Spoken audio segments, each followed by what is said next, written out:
Very ఫ్రీక్వెంట్గా వినిపించేటువంటి మోసాలు ఇవి.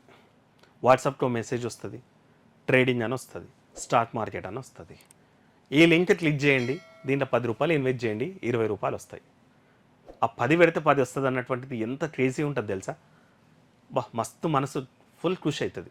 వాడు ఏం చేస్తాడంటే ఫస్ట్ మనతోటి 10 పెట్టిస్తాడు, నమ్మకం కలిగిన ఇంకే 20 రూపాయలు అకౌంట్లో వస్తాయి.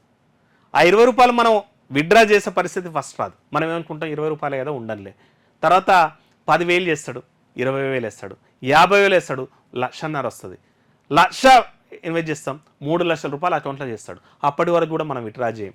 ఇంకా 1,00,000కు 3 లక్షలు వచ్చినాయి చూడు, అప్పుడు మనసు పులకరిస్తుంది మనకి. ఇప్పుడు ఎంత ఈజీ వచ్చింది, 1,00,000 పెట్టినా 3 లక్షలు మన అకౌంట్లో వచ్చినాయి. ఒకవేళ 1,00,00,000 పెడదాం అనిపిస్తుంది. అంటే అకౌంట్లో పైసలు ఉన్నాడు ఇవంతా. 1,00,00,000 పెడితే 3 కోట్లు వస్తాయి కదా, చాలు 3 కోట్లు తీసుకొని హ్యాపీగా ఉందాము అనుకుంటాం. ఇంకా ఆశ ఉన్న వాళ్ళు ఏం చేస్తారు, 5 కోట్లు పెడతారు, 15 కోట్లు వస్తాయి, చాలు ఇక్కడ ట్రేడింగ్ ఆపేసి లైఫ్లో అన్నీ ఆపేసి మంచిగా ఒక బెంచ్ కార్ తెచ్చుకొని ఒక పెద్ద డూప్లెక్స్ కట్టుకొని దాంట్లో హాయి ఎంజాయ్ చేద్దాం అన్నటువంటి థాట్ వస్తుంది. 5 కోట్లు పెడతాడు, అక్కడ స్టార్ట్ అవుతుంది సినిమా. మనం 5 కోట్లు పెట్టినాడే వాడు లాక్ చేసేస్తాడు.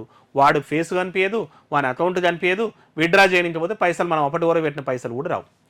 గట్లా దాదాపు 13 కోట్లు మోసపోయినంట హైదరాబాద్ చెందినటువంటి ఒక ఆయనంట.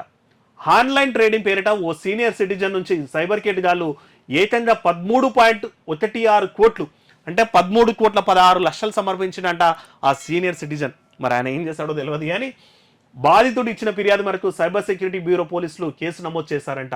3 నిందితులను అరెస్ట్ కూడా చేసినంట. హైదరాబాద్కి చెందిన సీనియర్ సిటిజన్కి కొన్ని రోజుల కిందట ఇత్రం రవి పవయి పేరుతో వాట్సాప్ మెసేజ్ వచ్చిందంట. ఆన్లైన్ స్టాక్ బ్రోకింగ్లో చేరానికి కొన్ని లింకులు ఇచ్చిండ్రంట. వారి మాటలు నమ్మిన బాధితుడు కొంత మొత్తాన్ని స్టాక్ ట్రేడింగ్లో పెట్టాడు. మొదట్లో లాభాలు చూపించిన కేటుగాలు ఆ తర్వాత బాధితుడి నుంచి పలు దశలో 13,16 లక్షలు వసూలు చేసిండ్రంట. చివరికి మోసపోయినట్టు గుర్తించుకున్నాడంట ఆ బాధితుడు. పోలీసుల దగ్గరికి పోయిండంట. ఇది మిత్రులారా, తస్మత్ జాగ్రత్త ఉండండి. మీరు నమ్మినంటే మిమ్మల్ని నట్టెట్ట ముంచుతారు. వరదల పోయినట్టే ఇంకా మన పైసలు మళ్ళీ తిరిగి రావు కూడా. కాబట్టి తస్మత్ జాగ్రత్త ఉండండి. ఏదైనా ఇట్లాంటివి వస్తే ఇమీడియట్గా పోలీసులకు చెప్పండి.